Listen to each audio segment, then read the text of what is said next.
Bastos lang naman! Clueless idiot! Ano yun? Ferdinand, ano siya nakapasok dito sa kwarto ni na Mama? Nakalaki to ah! Ate, nagpaalam ako kay Ferdinand. Gagawin sana namin tong nursery. Alam mo, Ferdinand, na mahalaga sa akin ang kwartong ito. Dito nakapreserve ang mga alaala ng Mama at ng Papa. And look what she just did to that lalik piece!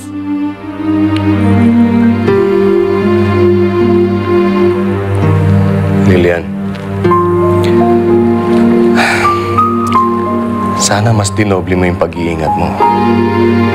Alam mo naman na precious kay Mama yung mga kagamitan niya. Lalo na ito. Binili niya pa ito sa abroad. At saka, alam mo naman na mahalaga rin yan sa amin ng kapatid ko.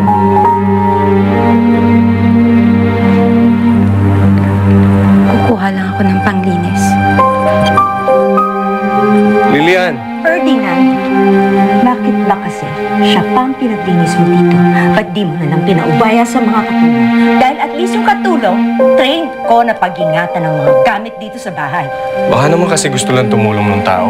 Malay ba natin kung yun lang alam niyang gawin sa bahay, ang maglinis at ang mag-ayos ng bahay? I am sad to say, she's doing worse than me. Imbes na nagsisilbi, dapat siya at nagpapakaalitin dito. Dapat, nagtitraining siya sa sarili niya. Pinaghahandaan dapat niya ang mga events na dapat niyang puntahan. She should know that being married to a Fuentabella, a lot is expected from her.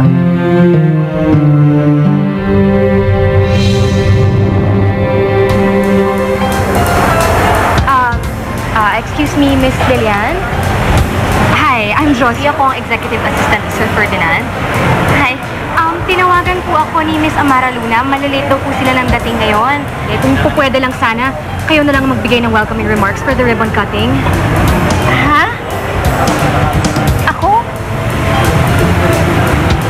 Wala naman akong alam dyan eh. Ma'am, kasi naiinip na po yung mga VIP guests eh. Baka bigla silang magsialisan. Just say a few words. Don't worry, mandali lang yan.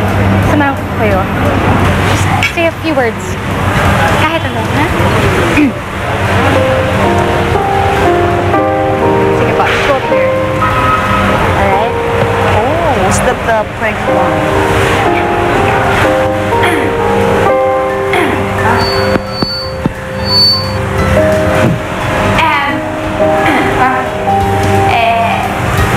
Magandang hapon po.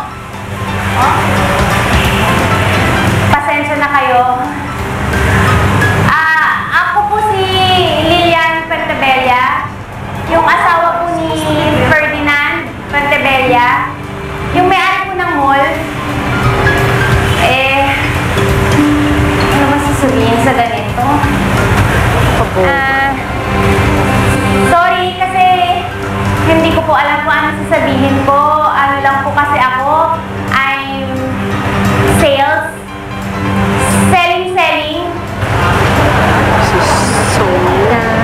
Pero hindi po promo girl ha. Magkaiba po yun. Sales po. I'm sales. Lilian, I'll take it from here.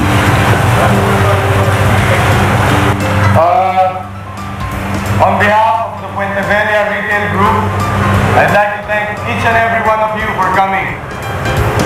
Now, please join me in cutting the ribbon.